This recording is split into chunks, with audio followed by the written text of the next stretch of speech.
suppose. Okay, great. We're live. Cool. Nice one. People are trickling in. Ben's excited.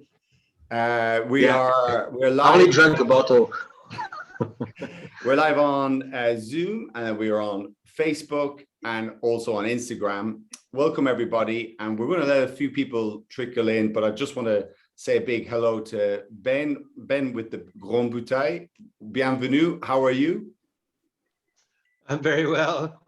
Well, it's great pleasure to see your face. But I must say I haven't seen Rod's face for a long time, so it's a great pleasure to see him in a total cold, because it sounds like he's cold down there. How are you, Rod?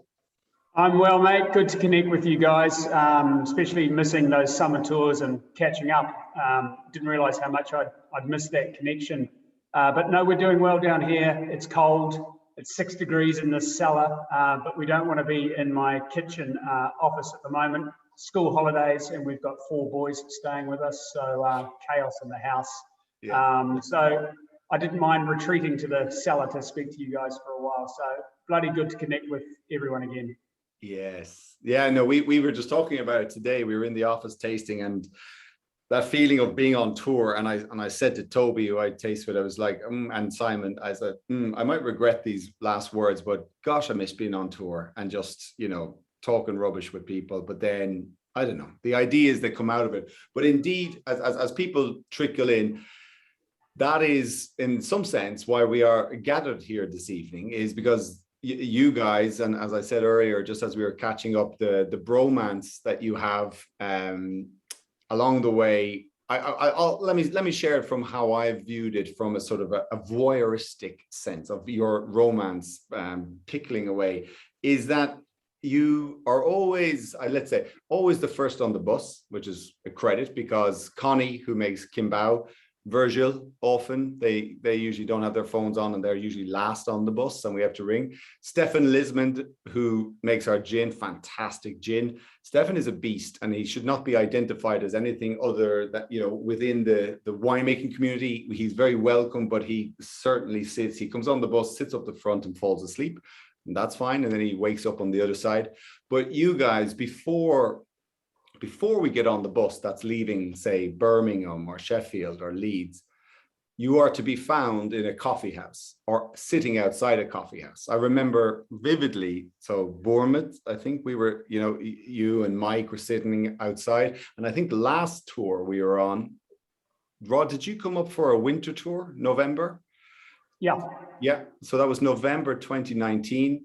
I remember we were staying by Waterloo, and I walked around to get a coffee, and you and Ben sitting out there, thick as thieves, drinking, we topped up on coffee. But everywhere you go, you guys were just knocking about. And so what I took away from it, well, basically, we're looking at the product of it, is that the creation that came from it, and you will hopefully tell everyone who's watching how this wine came about. But if you relate coffee houses and thought and exchanges from 2 different hemispheres back to mid 17th century, 1650 and so on, that is where I think the first coffee house is in Oxford, moves down to London, and that's where philosophers and scientists and travelers and merchants all came and exchanged what they knew. And if you were in there, you were of a certain class, not that an upper class, but you're an educated class who wanted to learn and listen and exchange. And I don't know, there's a strange parallel there with you guys coming from New Zealand and France, sitting outside coffee houses and going, Sauvignon, I do Sauvignon. How do you do your Sauvignon? And it's just that, and now we have got a Franglo New Zealand. I could have worked hard on that analogy, but you've got this mix. But Rod, how did you sort of, I don't know, how did you see the translation, or how this wine came about from that extent? I think you've hit the nail on the head. It's, in this new Zoom disconnected world where we're stuck in our podcasts or on Instagram or watching things on Facebook and think we're learning something through it. You can, but physical interaction and sharing good drinks, whether it be coffee or wine, that's where collaborative creativity really emerges. And it certainly happened for Ben and I. We would never have connected without Naked Wines, and thrown together on a bus for a couple of weeks each year, touring the UK, and we've done the US and that sort of thing. It's you can't help but find kindred spirits amongst many of the winemakers. Made a lot of good friends out of that, lifelong friends actually, that I've connected with throughout the world. But certainly Ben and I struck a chord with each other, spoke a different lingual language, but very much the same vinous language, and had an appreciation of very similar wines, both like Burgundy and Barolo, and a lot of the wines that we'd find in our warehouses or closets probably overlap quite a lot. So there was this overlap in mindset, and I think an appreciation for each other's wines and views, and also you know, Ben's got a great connection with Australasia, obviously, and Australia, so he can speak the lingo when it comes to the humour, the sarcasm, the backhanded comments, that sort of thing, and that repartee was pretty easy to get along. And then you can just throw some ideas around, you know, and Ben mentioned that there's a lot of great Sauvignon grown in his neck of the woods, and I didn't really have too much of an appreciation for Sauvignon Blanc from the south of France. But seeing those vineyards and Ben saying, look, I've got great access to a lot of great fruit. And I said, well, you know, we've got a bit of experience of turning very good Sauvignon Blanc fruit into something pretty attractive that grabs some attention. And perhaps we could throw those two skill sets together. And of course, with Naked Wines, you throw them a crazy idea and they say, okay, let's do it. And there's not too much due diligence goes on with Naked Wines. It's just let's have a go and see what the angels think, and that's where we are. So it's been an amazing journey. No, awesome. And Ben, I mean, I guess so. You're on the ground there in the Languedoc. For how long did you know that you were sitting on this gem where Rod has contributed, and we'll come back and Rod will tell us in which way he's contributed from a New Zealand style, but how long have you known that you've been sitting on this gold mine of Sauvignon Blanc grapes? Well, I suppose not that long, because I was concentrating. I mean, Languedoc is a very big place, and I was concentrating on the local varieties, and you know, I was coming across some Sauvignon Blanc, which is really good in the vineyards, but always has a bit of that reductive side, a bit close. So it was nice, but it was always lacking a bit of, and I was always wondering what could be done. And really, it's when I tasted Rod Sauvignon Blanc. I know Sauvignon Blanc for New Zealand very well for a long time, but it was not planned like it happened like that. Really, we were discussing and. There was not long time plans to make something happen, but you know, as Russ was mentioning, I mean, in between winemakers, we actually don't spend too much time together because we're all very busy, and I suppose that's what Naked has done by make us go all together in a bus for 2 weeks every year, and it's been 10 years now. That so it's a long time really. And you know how fun actually, even with my best friends, I don't spend 2 weeks every year with them because often they live away. It's true. And I'm sure it's the case for you. So you know, like with Rod, but with Mike and Matt Parrish and a lot of other guys, we did spend a lot of time. And when we spend a lot of time, we do spend 24 hours together. You know, it's not only during the show, it's of course during meals, and we party together.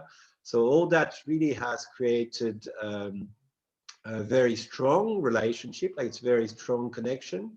And of course, we talk a lot about wine. And I mean, I respect very much Rod's work. I mean, he has a very good pedigree, but not only we also have same friends. We connected with the same friends, like the wine industry is quite small. So yeah, so we talk about wine most of the time, basically. I mean, we talk about food and wine a lot of the time. So all that exchange really make us come up to that. And really, it was no first, I think it was just, let's give it a shot. I don't think there was much ambition in that project first. And I said to him, I said, well, what do you think? Like, I always thought I had some problem with some Sauvignon Blanc in the area, and he gave us some answers. There were some tricks, mostly, I think, to open up the wine, like to prepare it, to finish the wine. I think there was a real a good tip on that. And I think in a way, like even what we've done now in a lot of already people starting to copy actually the style, because people have been seeing what we've been doing, and they're trying to open up the wine. So that's good. Yeah. So that's yeah. No, it's so and it's great now. Like again, like it's and it's keeping us connected, which is again like we miss each other. We miss everyone.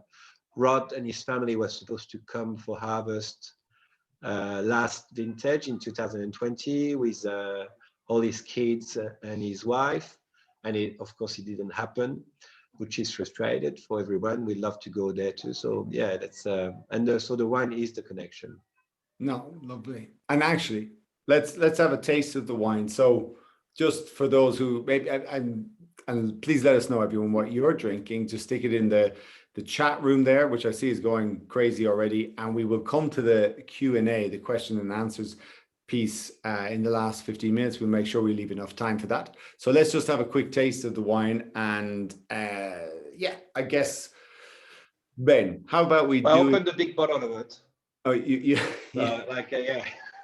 Sorry, and it's actually already half full or half empty because the cat's next to me. So we already drank a bit of that for the aperitif. So that's the magnum of it. So I'm not sure if the Angel already have access to that magnum. Yeah, no, it will have arrived in their baskets. It's a bloody heavy bottle, but it's big, double time, and it's summer and it's perfect. And we're going into a heat wave here in the UK. Oh wow! So it's good timing. But everyone, please drink responsibly. Hey, so what we will do, and first of all, I want to ask Ben what you see from the New Zealand contribution, and then Rod, how you appreciate, you know, where the French element marries with the New Zealand bit. So just that sort of like what I see in the wine, where I see the crossover, and then at the end, Dominique at HQ, we're gonna throw up a poll and just ask about how you think this might pass with your friends, dinner party guests, whatever, whether they be able to identify it as French or New Zealand. So actually, I beg your pardon. I'm going to go to Rod first because we haven't heard from him. So Rod, you're sort of directing this from afar, contributing the advice, the steer with Ben. So tasting the wine, to what extent do you think you've achieved that New Zealand element, that maybe passion fruit, or you tell us what you identify in the wine that communicates that New Zealand lilt to the wine? Yeah, well, for me, I think the real differences between the old world, France, and what we're doing is in New Zealand, the primacy of the grape itself, the varietal character, is what we New World Philistines prize in the wine. And we do everything in our power to conserve and protect and expose that. Whereas I think often the French philosophy is maybe to get rid of a little bit of that to get to the secondary characters that are the more mineral, textural elements that actually are the key to where the grapes are grown rather than what the grape actually is. And the two worlds, they don't have to be mutually exclusive. We can overlap those two worlds where we can expose the terroir that the grapes are actually grown in, but also bring to life the varietal primary fruit in that wine. And I suppose the techniques that we use are more protective of the juice after pressing, reductive handling, and then we look at the finishing, as Ben touched on already, the finishing to actually expose that primary fruit character. Now, we don't want just a fruit salad leap out of your glass, very simple, juicy Sauvignon. We still want those textural elements. So it certainly wasn't me just coming and saying, do it this way. It's really, these are the few elements that I think that we use in New Zealand to expose the varietal character to the fore and lift it out of the glass that we can marry with this amazing fruit. And obviously collaborating with some very great winemaking skill there in France as well. So I think that's really what it was all about. And it's just bringing that balance between terroir and the grape. And letting it expose itself in the glass. And for me, our expectations of achieving that goal were way exceeded. You know, it was a real punt, really. Yeah. And you know, on that first tasting, I remember with you, Ray, and Eamon, and in some massive church Cathedral somewhere on tour. Cheshire. It was Cheshire. Yeah. Chester. It really, really did everything that we set out to achieve. You know, it leapt out of the glass. There was apricot, passion fruit there, and that sort of thing. And even we were very, very close to that wine through its making, and even we were surprised at the finished result when we took it to you guys to give it the stamp of approval. So it's really exceeded our expectations, and I think the ratings and sales probably back that up a little bit too. Perfect. And so, Rod, if there was, well, I think you just touched on it, apricot, and what was the other fruit that you would say that you... Passion fruit, I think, comes through. Some people call it granadilla. Mango. Yeah, mango. Yeah, really surprised us. I think the other element is that what I learned out of this process is in southern France, you achieve that ripeness level, those flavors at a lower sugar and lower potential alcohol than what we have to wait for in New Zealand as well, which was refreshing to me. You know, I think they're hitting around about 12.5%, which is just banging for me as a refreshing drop. You're right. It's 12% alcohol, and it is just popping fruit. Yeah, you're right. Indeed. Well, you know, ordinarily we have to wait till 13.5% alcohol to achieve the similar ripeness levels here in New Zealand. So quite different. So that was a learning curve for me to deal with that level of alcohol with those ripe fruit flavors and get the acid balance right and all that sort of thing. So that's where the finishing came in. And that session actually went down to France with Ben for the finishing of that wine, and that was a lot of fun, that whole process. So we enjoyed that, and I think we celebrated mightily afterwards. We'll come back to that after 9 o'clock once this session ends. But Ben, so Rod has translated what he's seen in the wine from a New Zealand perspective. What, you know, how does the French element carry through? Because it's made from the French grapes. Yeah. No, you're right, and most of the time in our area, the Sauvignon Blanc are picked even earlier, like, and that's why you don't get as much of those tropical fruit character. You're getting much more grassy character, and that's why we're pushing the maturation a little bit more. And even if we've been able to control the level of alcohol, so I suppose that was a push. We probably picked like a week later with that project compared to most of the Sauvignon Blanc in the area, and that week or 10 days later does bring us those tropical elements. But I just want to go back quickly to the project, how it started, because I think in the beginning, I think there was an idea to say, okay, let's do a Sauvignon Blanc together, and so we can get together so you can come in France. So that was more like a catch up. Like really, it was not a big plan in the beginning. It was just and we talked to you about it, and it happened like that, and so Rod came and all that. So already that was fun. Already that we spent time together was fun, and the one who came out of that was fantastic, and it was like, wow, how'd that happen?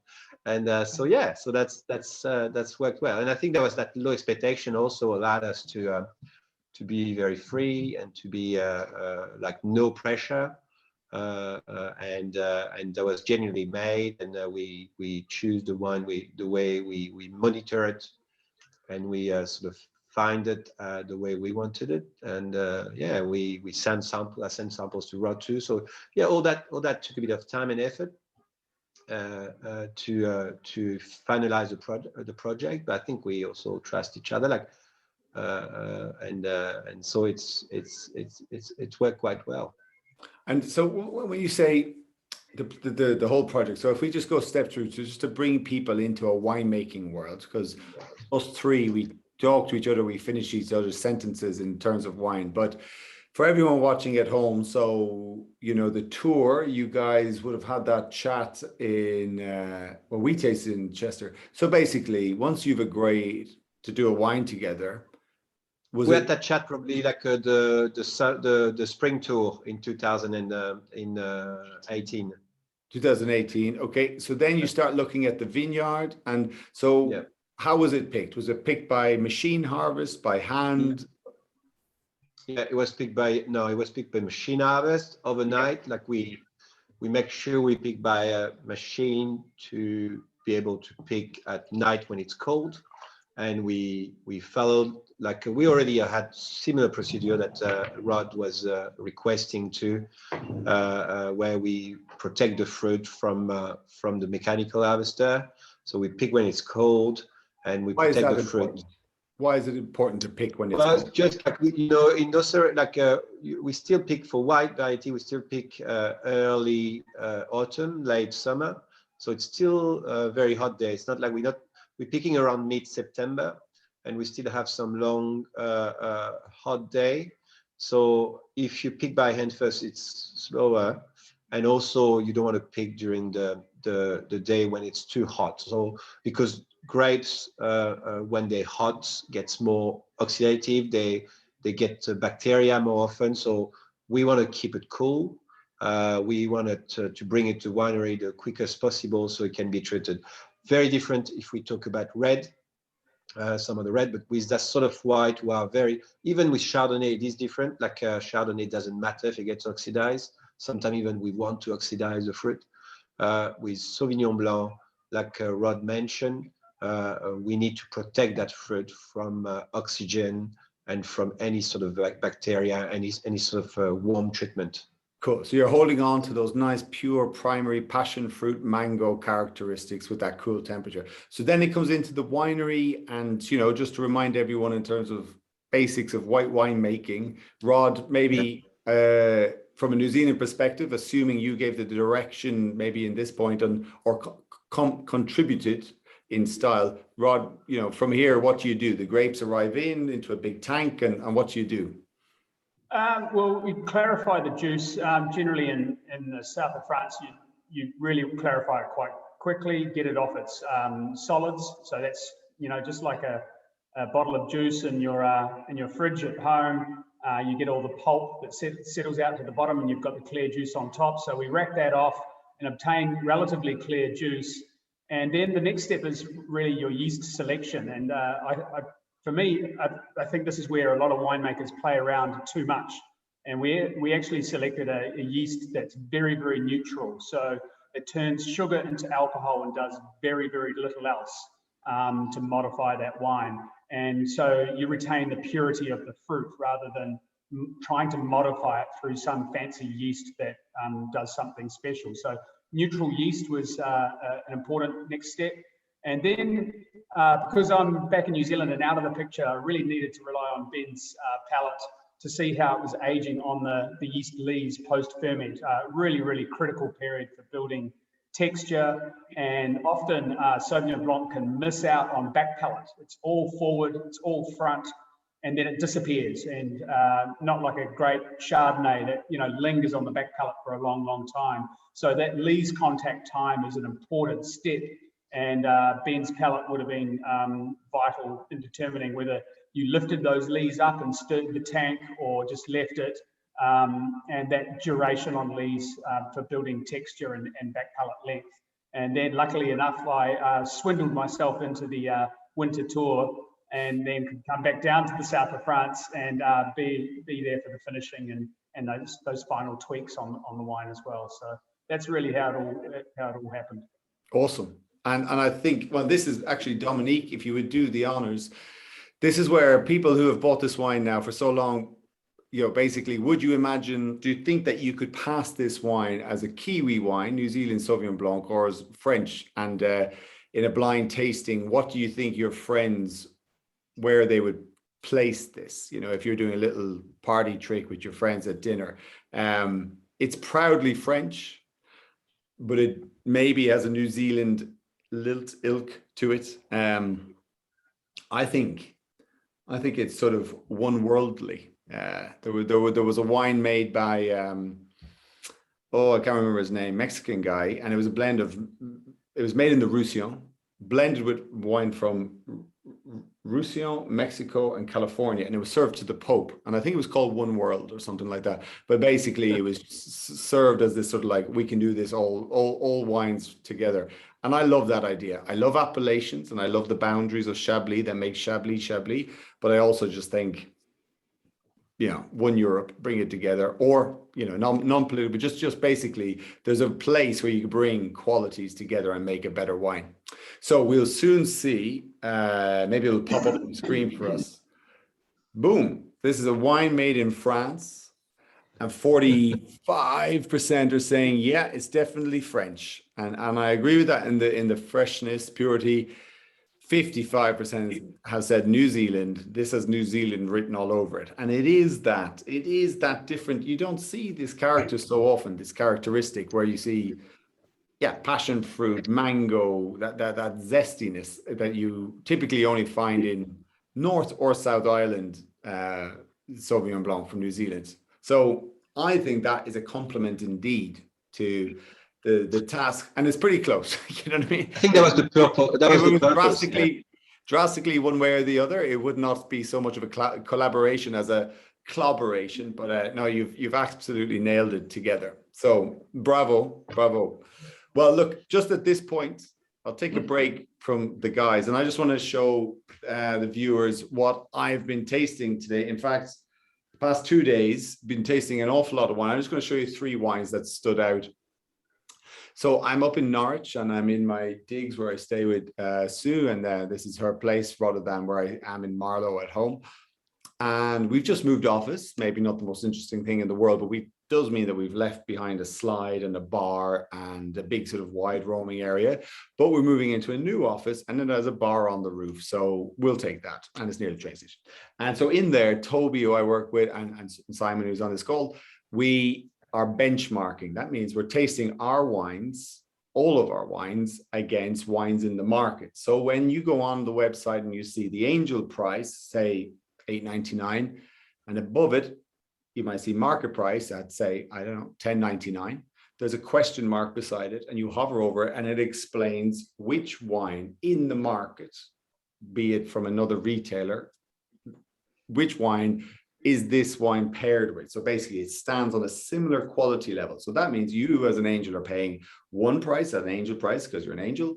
But if you were to buy a similar style wine in the market, you'd be paying $10.99 as an example. And we taste a lot of wine against the market. I mean, hundreds and hundreds, and it's a labor of love, but it's hard work. And so I just want to show you 3 wines that just absolutely knocked it out of the park. From a naked perspective, no sales pitch. It's just, it's wine, and I love it, so I'm sharing it with you. So let's see. This is, and I've showed this wine so many times, but yes, I do have a big crush on it. So this is Ramon do Cesar, and this is Trejadura. Trejadura is the grape. Ramon de Cesar, these guys are in Ribeiro. Ribeiro is the name of the appellation in northwest Spain, Galicia.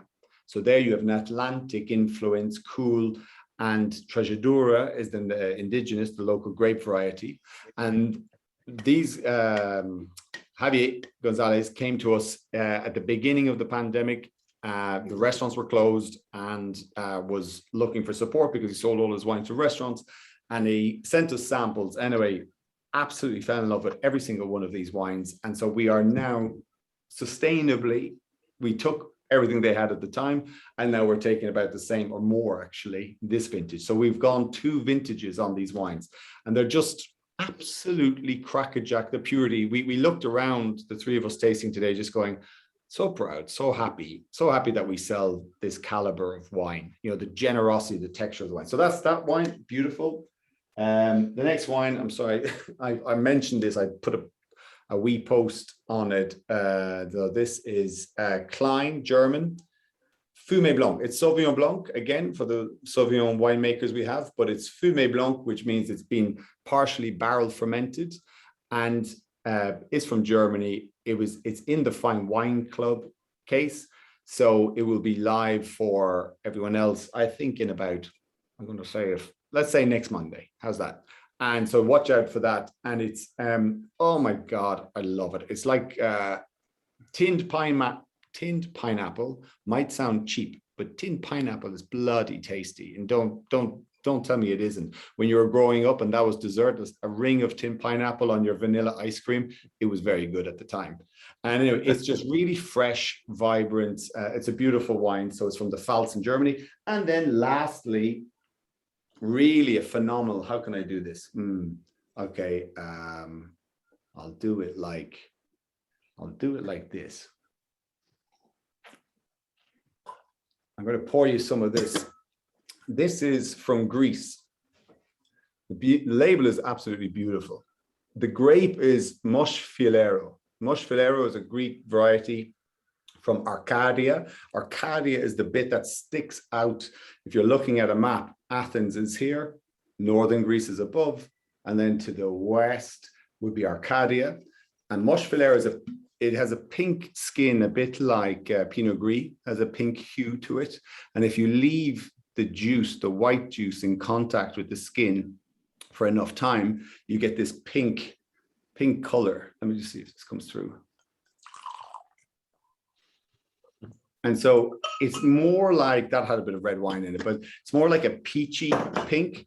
And the flavors is like blood orange, pink grapefruit, but it's dry and it's fruity. And you might call that what might be called an orange wine or a skin contact wine. And I've struggled with many of them, but this is absolutely beautiful. And it's from Yanis Troupis, who makes his regular white Moschfilero. So it's just in terms of a trip out to go somewhere and try something different. It's a fantastic wine. So those were some beautiful wines we tasted in the past 48 hours. And what a pleasure it was. And actually, you know, we did very well tasting against other wines in the market. And where we didn't, we go, okay, we've got work to do. And Ray, just when you said you benchmark, you blind taste, huh? Like you don't know what you're tasting. Huh?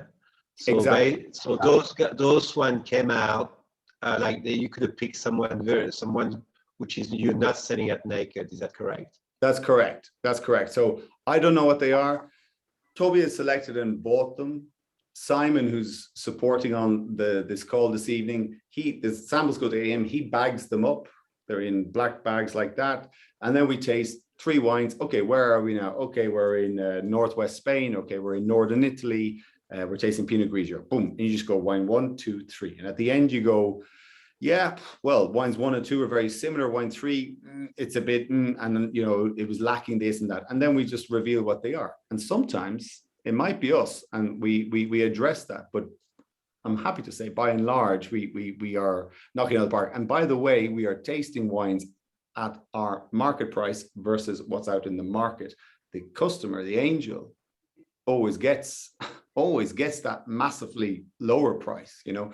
So it's testament to show that the wines that are out there, the angel price stands up against it. So anyway, it's an ongoing process. We keep doing it. It's benchmarking. It falls under radical transparency.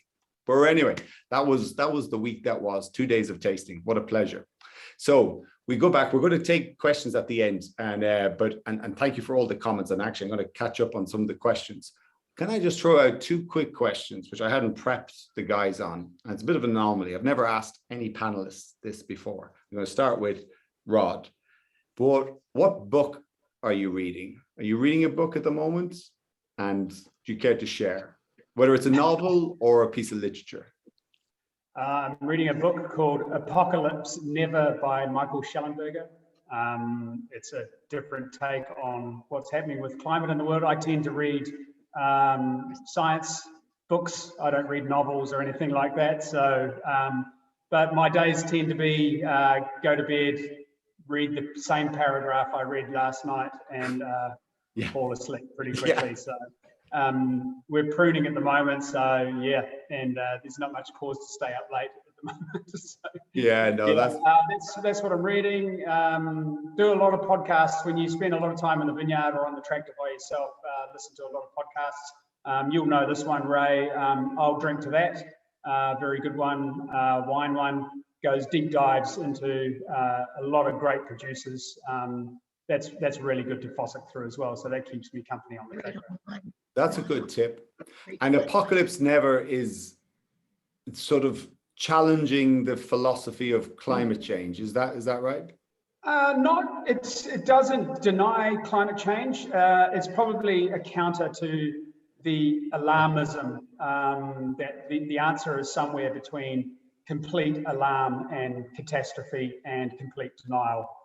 So he sits somewhere in the middle and offers a little bit of calming influence and some science justification to maybe sleep better at night and not worry about that at the moment, because we've probably got enough to worry about at the moment anyway.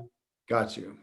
Yeah, I'm sort of the same in terms of read a paragraph and then read it again the next day and the next day. So page 7 is looking good at the moment. Yeah. And Ben, how about you? Are you reading a novel or anything in particular?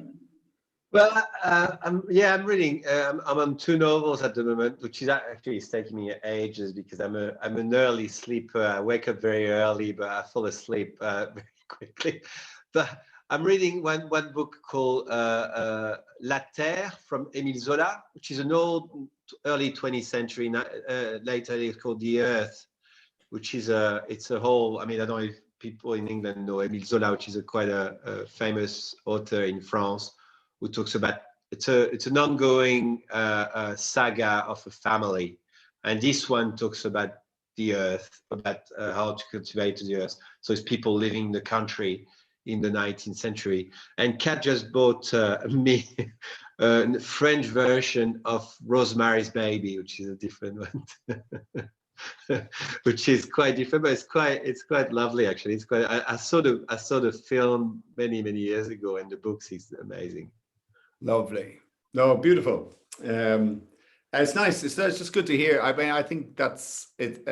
It's sort of a nice little visit into other people's world, because when we sit on the bus, people are often reading books, winemakers, I mean, listening on their headphones and stuff. And then one other thing to point out about that bus in terms of like sharing, collaborating, is where Eamon went down the bus and sat beside Carmen, and that's where Carmen's kids in the Carmen's Kitchen has come from, which we now have raised $750,000 this year and fed 18,000 people a day in lockdown, which is incredible.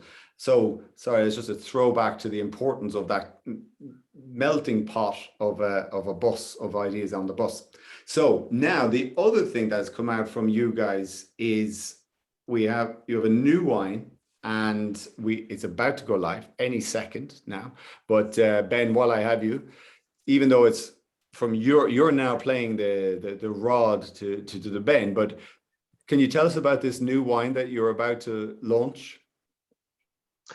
Well, I always, from that project, we thought, because I've been doing all the work really.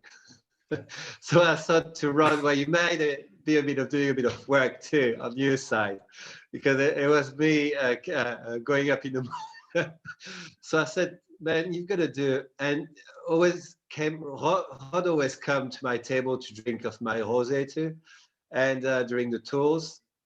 So I said, man, you got to do some rosé down there. Like you've got to be able to do, and that's true that in New Zealand there's always, the same thing a bit. I mean, it's very similar approach. That was not right the way that New Zealand was doing rosé, in the same way we do it here, I think. And so that's how we started, and the plan was like Rod wake up in the morning and and start to do a rosé for us for the next vintage. I think that was, and it really started like as a joke, saying what, I'm doing all the job. So and that's what happened. And again, it was like, all right, let's give it a go. And we gave us no pressure.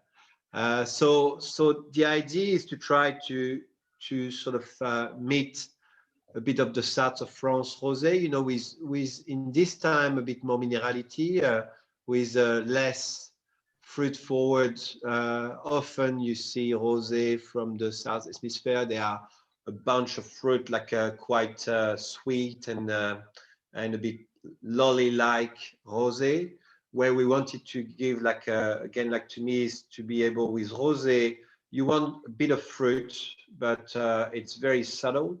And so ideally come from that, like, and so we started to talk about which grape we could access in New Zealand, because in New Zealand there's always, you know, the price of grapes is quite expensive, so we couldn't play, for example, with Pinot Noir. It was too expensive, and we thought that Merlot was the right grapes to play around.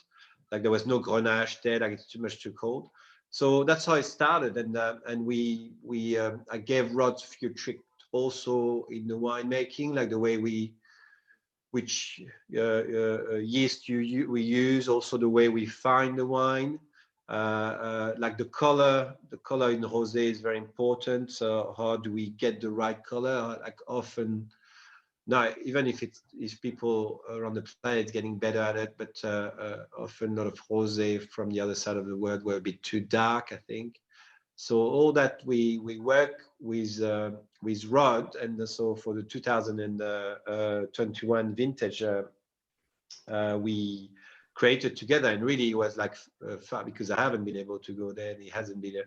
So it was really by sending samples, like I received also a couple of times samples to tune a rosé who's going to land very soon, I think in the UK, I think in the next few months. Yeah, well, I think it's going to be early next year. But to that point, Ben, I think the guys are just about to put it live, if it hasn't already just gone live. So there's a pre-order on your new rosé. And Rod, I'm also going to ask you to sort of whet everybody's appetite on why on earth we should be sort of pumped up and as excited as we are about this Magnum, this Sauvignon, and so maybe just sort of give people an idea of the drive and the flavor and the profile. So you should be seeing a link. Oh, there we go. Simon's thrown some of it up there. So we'll have a pre-order. The wine I think is going to land in January. It's shipping. It hasn't shipped yet. There's lots of issues, as you all know, about supply and shipping and containers around the world. So Roderick, can you just tell us really, if you're to sum it up, and talking about dinner party now, just to say, this is the rosé, this is why it's great, forget everything else, forget your Provence. What would you say? Well, yeah, following on from what Ben said, there is actually a lot of rosé made here in New Zealand, but as he summed up, it's often very fruit forward, very simple, very primary, often too much colour, and replicating those great Provençal style wines, those bony, dry, mineral, with flecks of fruit and florals running through it. Very few have achieved that down here, and to have Ben's influence, especially on the handling of the juice, and then post-fermentation handling as well. A trick we learned is that we are awash in very, very good Sauvignon Blanc lees. That's the spent yeast from the fermentation of Sauvignon Blanc. And a trick we learned from Ben is to include some of that in the maturation of the rosé, and it really builds some incredible texture. Is that stabulation? Change in the last few weeks. It's incredible. Is that what we call stabulation? Sorry, Ray? Is that what you call stabulation? You may call it that. It's not a term we use down here, but I could certainly try and popularize that. Yeah, that term. Stabulation. Anyhow, we go deep in the geek, but that's it. No, I've heard something similar where even in Provence they're using Sauvignon lees to sort of give that sort of power, because you're losing the color because of the less time in contact. But what you do is you take it from something else, and beautiful. So what can? Yes, go ahead. There we go. There's a sample. We're getting close. We're just, this is a filtered sample straight off the tank. It's still resting on lees as we speak. And we're about to rack it either end of this week or early next week and start finishing up for bottling. So it's looking fabulous. You can't deny the fact that it is from New Zealand fruit. There is pronounced fruit character there, but we are seeing those textural mineral elements come through as well, and we're really happy with where the color is going to finish up, which has been probably something that we haven't been able to crack in New Zealand with rosé in the past. So yeah, really looking forward to showing everyone that. And I think it'll sit alongside the Darnault and Rod Sauvignon Blanc really, really nicely. They will complement each other beautifully. Awesome. No, that looks fantastic. And all the techniques you've gone through. So it's 7 a.m. there, Rod, is it? Or, you know, are you going to have a swig or? Sure. It's, yeah, it doesn't bother me. But... No, you're okay. You can just, we get a picture. But yeah, tasting note, nice and crisp, fresh. Very crisp, very dry. A lot of people here finish their rosé up with a few grams of residual sugar, which also simplifies the wine, gives it mass appeal, but really dissolves away that textural mineral element that we really want to expose. The French often use terms of balancing their sucrosity, i.e. the sweetness of the wine, with the minerality, and that's what we're trying to achieve as well. And I come right back at you with terms that no one really cares about, but sucrosity is just a great one. It is a lovely word. Rolls off the tongue. I lashed it out in the past 48 hours, more than once. Yeah. Okay, so now we're going to take, in the last 15 minutes or thereof, we're going to take some questions, and from the Q&A, thanks for those who've put in questions. We kick off with Simon Fisher, who's an Archangel. Rod, behind you in the winery, we can see a huge egg-shaped thing. Tell us about it. Yeah, this is another common interest that Ben and I have. He's a fan of egg-shaped concrete tanks as well. And these are actually the first ones ever to come into New Zealand. I imported them back in 2014, I think. And they're concrete tanks. So the first key is it's not oak and it's not stainless steel. So I was always envious when I visited France and you go into those underground cellars where they were so still and quiet and stable. Well, for me, without having an underground winery, having a concrete egg is like having an underground cellar for each cuvee that you actually put in that egg. It's 110 mils thick, so they're very, very stable when it comes to temperature. And the egg shape, because there's no corners inside, when we stir up the lees in that tank, there's no corners or sharp acute angles to interrupt the flow of those lees. So they remain in suspension for months. It saturates the wine with the lees, and you build amazing texture into the wines. We love the result that we get out of these tanks, but they're very expensive. I'd love to have rows and rows of them, but I've got two of them. Ben has a lot of them as well, so he might like to add what he thinks he gets from them. Yeah. No, they're very nice content. Like for, it's a bit like cooking. You like to cook with some pot, and I've got 14 of them, which is I'm very privileged. And we've been working on with them with red mostly, and they are because they're quite small. They're 1,600 liters.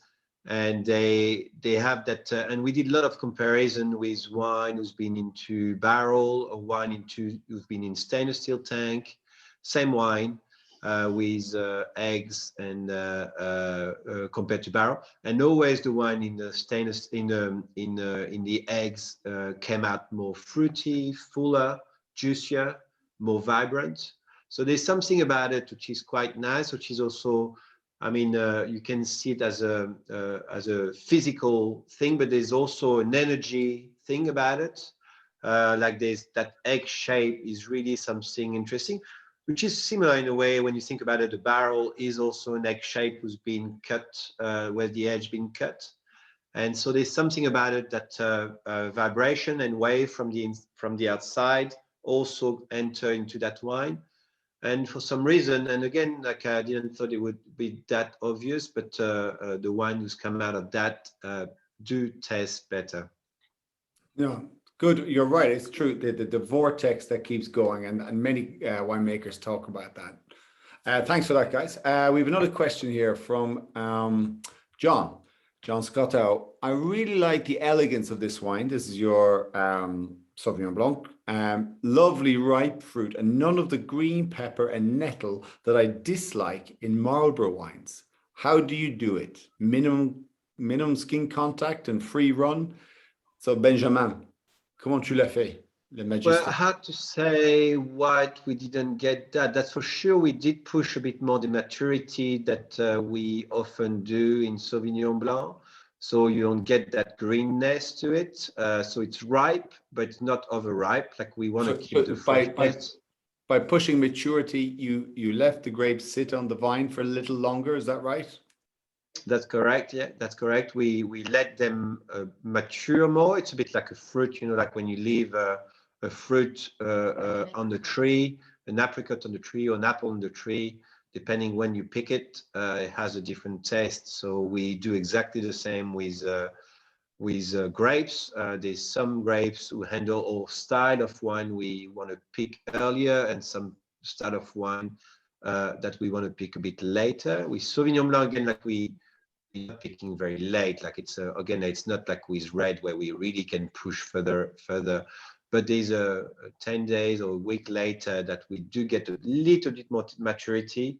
So more fruit, less vegetal, which is in a way in France, we are a bit more vegetal. Like in France, Sauvignon Blanc usually takes a bit more back sage. There's that vegetal side of it. There's minerality, which it's lovely too. Like I'm not saying that, but it's a different style. So I suppose that's one of the reasons. After that, there's lots of things we don't control too about flavor. Like we don't know why sometimes flavor goes that way or different way. We still take fruit from a tree and flavor just comes. It's natural. So we're not making flavors. We're not building flavors. That's a very good analogy for us to remember, that it is actually a mini tree, a plant, and it'll give you what it wants to give you that year. That's good. Thank you. Chris on his laptop, will Naked encourage further wine exchanges? South African style wine created in Spain. So I think this is these collaborations, and I think it works. I think where they will, the answer is yes, but where they work is where someone ideally has spent time on the ground. So coming from their own country, let's say from South Africa, and they understand Spain and the challenges and the heat and the diurnal, the day temperature at altitude, and those kind of things are important to see where it translates. It's important that there's an element of romance, and then there's a real sense of purpose of, is this going to benefit? Are we going to bring something new and enhance the wine drinker's experience rather than make more wine somewhere else? That's my personal view on it. I think it's when you sort of contribute and introduce something else, it's back to the coffee house of sharing, exchanging ideas and driving the world forward with knowledge. That's what I'd like to see. So the answer is yeah, we'll do it. Robbie, does Sauvignon Blanc ever benefit at all from aging, or is it always best drunk, young and fresh? Well, I'll jump in quickly on that. And you have, for example, in Bordeaux, white Bordeaux, where you have Sauvignon Blanc and Semillon and maybe a little bit of Muscadel, but white Bordeaux's from top quality Grave, Pessac, Logan estates, Cheval Blanc and those estates, they make fantastic white Bordeaux that after 10, 15 and 20 years, they develop this incredible sort of marzipan, white almond, these beautiful complex flavors. So there, in addition with Semillon, rather than 100%, it looks fantastic. In Sancerre, in Pouilly-Fumé, aged, the top wines, I would say, 10 to 15 years. I don't know. Rod, I'll jump to you. What's your thoughts on aged Sauvignon Blanc? It's rarer for Sauvignon Blanc to benefit from long-term aging in bottle than some other more famous white varietals. You know, Chardonnay is the obvious example. But it can surprise you on occasion, and it tends to be vintage to vintage for us. If we tend to that nettle or vegetal or anything like that, no. It tends to get more rank and more cabbagey and more vegetal as it ages. It keeps sliding down that vegetal path and becomes quite unattractive after 2 or 3 years of aging once it loses its fruit to go alongside that vegetal element. But where I am in Hawke's Bay is a bit warmer, and generally we see those wines aging really well up to, 5, 6 years. Every now and then I crack one of those and it's still a delicious drink. Whether it's gaining complexity or gaining interest from that bottle time, I don't know. I think it's just changing. It's changing into a different drink. Whereas, the great cultivars of the world that benefit from long-term aging in bottle actually gain something from that aging process in bottle. But generally, New Zealand Sauvignon Blanc, 3 years is its drinking window where you get the most benefit from it, I think. Yeah, good. I agree. And actually, there's a supporting, a question in the chat rather than the Q&A that says from Grumpy, nice choice name there. But doesn't it depend on the keeping, Ray, in terms of how cool, dark storage? And I think as Rod just covered there, it's a varietal that doesn't persevere and go on as Riesling. You just put it away, forget about it, and you will win. And Chardonnay, depending on the quality, will age, all based on good quality storage. Sauvignon Blanc, perhaps it's not its raison d'etre. It's for the here and the now and the 3 to 5 years in general. So it's a good question, Robbie. Thanks for that. A couple more minutes left. This is from an anonymous attendee. Well, it's actually from Kate Yardy on Facebook. Now I can see it. Hey guys, what do you think of the possible future of Sauvignon Blanc in the UK? I managed to get a usable crop from my vine and made wine from it last year as far north as Manchester. So Kate Yardy is making Sauvignon Blanc in Manchester. What is the future for Kate's Vinous entrepreneurial vision? What do you reckon, Rod? Do you think there's a future for Manchester Sauvignon Blanc to take Hawke's Bay off the map? The answer is always in the eye of the beholder. And, this collaboration between Ben and I, between New Zealand and France, was difficult enough. Extending that consultation to Manchester might be stretching our abilities. But I'm guessing what you'll generally find at those high latitudes that you'll need to be adding a lot of sugar to compensate for the lack of sugar that you'll get in those grapes to get a workable alcohol level, to make that a stable wine that will be delicious. And I'm guessing you'll be getting a lot of green flavors as well, which are often very attractive to people. Those bell pepper, green, stemmy characters are legitimate Sauvignon Blanc characters, and it's going to be very vintage dependent. Some summers you just won't do it, and other summers you'll get those dry heat waves at the right time, and an Indian summer that you weren't expecting, and you'll make a delicious wine. But it won't be as consistent from year to year as climates like ours that are a bit more reliable during the summer. Cool. Well, it's a very interesting question though, because establishing new vineyards in a new area is I've done it a couple of times in Australia, like in area where actually vineyard was not growing, and and I suppose the Chinese are doing it at the moment in area that they never grow vineyards. And it's always interesting what you see is it takes such a long time, because of course for 1 year or 2 years you might have the ideal condition and you're realizing it's working. Oh wow, it's incredible. But then to have stability in the climate and the microclimate, it's something, and to see what grapes goes, it's something that we see that in Europe it took hundreds of years to figure it out. But even in Australia and in New Zealand, they've been growing vineyards for decades. Australia has been over 100 years. And we know that like establishing new area for vineyard is a very, by seeing it and doing it, it's a very hard task, because again, when you plant the vines at some area, you're not only waiting for 1 crop, 2 crops, you're investing for 20 years, 30 years, 50 years. And you're investing in the whole industry, and to get it right, it's something quite difficult. Like you don't know. It takes a long time, and you can really fail. At the moment, the Chinese having massive problems. They established thousands and thousands of hectares in some area, which seems to be right, but at the end, they're getting frosted, they're getting very dry, they're getting too windy, very late frost. So it's quite interesting. That's actually a stable place to establish vineyard, and not that easy to find. Well, it's the 13th of July, 2021, Kate, and this is recorded and you have it saved somewhere. We'll be saving. So you can come back and say in 10 years, like, well, guys, here we are. Thanks. But thank you for that And no, advice. and you should not be right. Yeah. Yes. So there's two questions there that I just picked up before we wrap up because we're just over time. One is for Ben and Rod, when you, and I'm going to give the second question at the same time. When you first taste the juice before it is fermented, do you already taste the passion fruit and the mango flavors? And then the other question, which I just skimmed down here, point collaboration.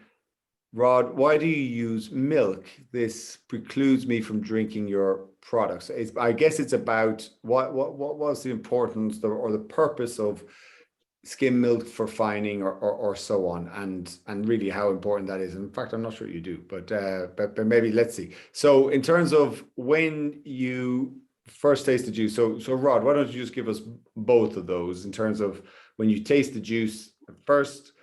Do you taste passion fruit? Do you taste what you envisage it will end up tasting like? Or is that some level of prediction that you have to read the grape juice flavors? We have a better idea in the vineyard, the day before picking, when you're actually going through the vineyard, munching on the grapes and actually giving the harvester a call saying, I want to pick this tomorrow. That's probably the moment where you really think you can see the flavors correctly. Sauvignon Blanc's probably the easiest one to do. It's blatant in the finished wine, and it's blatant as a grape as well. It does all the thinking for you. So it's probably one of the easiest ones to assess in terms of showing its fruit character. But the corruption that you have as a taster is sugar. And when you taste the juice, it's upwards of 22% sugar when you're tasting it. And generally, they've done testing on human beings. We're not very good at discerning flavor when there's that much sugar in something.